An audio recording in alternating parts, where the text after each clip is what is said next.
Notion de point de vue. Point de vue système. La description faite par un observateur se situant d'un point de vue externe au système, sans distinguer la partie opérative et la partie commande. Le point de vue système décrit le comportement du système vis-à-vis du produit. On peut identifier les sorties point de vue système comme correspondant aux tâches opératives. Par exemple, serrer pièces, percer, tarauder. Les entrées correspondent aux informations nécessaires sur l'état des matières et l'avancement des tâches. Le graphset du point de vue système permet le dialogue entre le client et le concepteur pour la spécification du système automatisé. Point de vue partie opérative. Description du comportement du système faite par un observateur se situant d'un point de vue interne au système et externe à la partie commande. Les choix technologiques de la partie opérative sont effectués.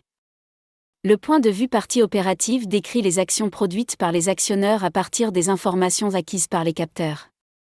Le graphset du point de vue partie opérative permet le dialogue entre le concepteur de la partie opérative et le concepteur de la partie commande. Les sorties de la partie commande sont exprimées en termes d'actions et d'effets à obtenir de la part de la partie opérative. Exemple, avancer tête de perçage. Faire tourner broche. Les entrées de la partie commande sont constituées des informations à prélever traduisant l'état de la partie opérative. Point de vue partie commande. Description du comportement du système par un observateur se situant d'un point de vue interne à la partie commande. Ce graphset prend en compte les choix technologiques et l'ensemble des échanges partie commande vers la partie opérative et partie opérative vers la partie commande.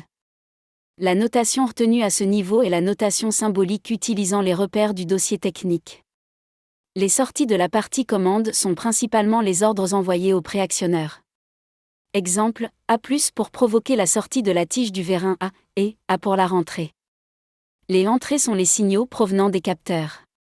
Exemple, A1 informe que le capteur détectant la position sortie de la tige du vérin A. Point de vue automate programmable industriel.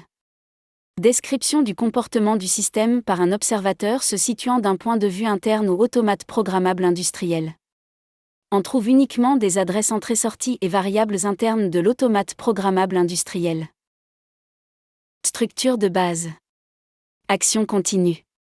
Une action associée à une étape est dite continue lorsque sa durée d'exécution est identique à la durée d'activité de l'étape. Action simultanée. Plusieurs actions sont commandées simultanément.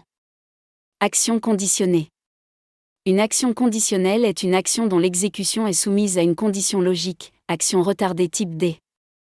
L'action associée ne sera commandée qu'après une durée T, à partir de l'activation de l'étape. Action limitée type L. L'action associée sera limitée à une durée T à partir de l'activation de l'étape. Action mémorisée.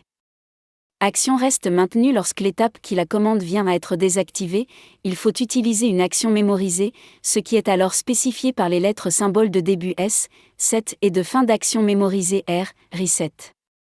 Temporisation. La réceptivité 3SX11 ne devienne vraie que après 3 secondes de l'activation de l'étape 11. Réceptivité toujours vraie, égale à 1. Réceptivité sur front montant ou front descendant. Les réceptivités A et B ne sont vraies que lorsque la variable change d'état, respectivement le front montant sera vrai lors du passage de 0 à 1, de la variable et le front descendant lors du passage de 1 à 0. Comptage permet de compter, décompter, comparer, remise à 0 du compteur. Séquence unique. Elle est composée d'une suite d'étapes pouvant être actives les unes après les autres. Saut d'étape. Saut de l'étape 12 à l'étape 15 par la réceptivité FE. Reprise de séquence. Reprise de la séquence 16, 17, 18 par la réceptivité M bar, M tant que la réceptivité N fois M n'est pas vraie. Divergence et convergence en ou. Séquence sélectionnée. Pour les cas où il est nécessaire d'effectuer une sélection parmi les séquences, en fonction d'impératifs fonctionnels. Divergence et convergence en et. Séquence simultanée. Plusieurs séquences peuvent s'exécuter simultanément mais l'évolution des séquences dans chaque branche reste indépendante. La présence d'étapes d'attente 24 et 28 est généralement nécessaire. Liaison de deux graphes-7. Chaque étape est associée à une mémoire lui permettant de fournir à la sortie un signal logique X qui peut servir comme réceptivité à une autre étape.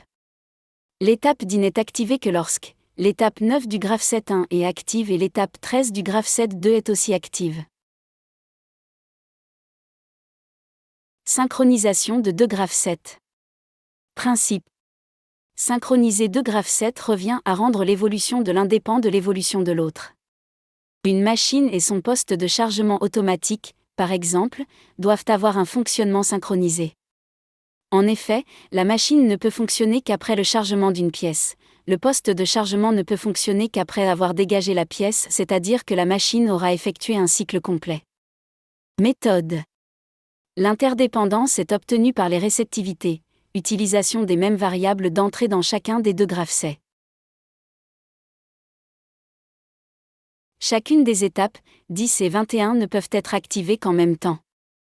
Cela revient comme s'il s'agit d'une divergence en et. Sélection de séquences, choix, aiguillage. Le choix d'évolution entre plusieurs séquences à partir d'une ou de plusieurs étapes, les réceptivités associées aux transitions validées doivent être exclusives. Graphe 7 hiérarchisé. Tâches sous programme. Si des séquences apparaissent de façon répétitive, on peut utiliser la notion de tâche.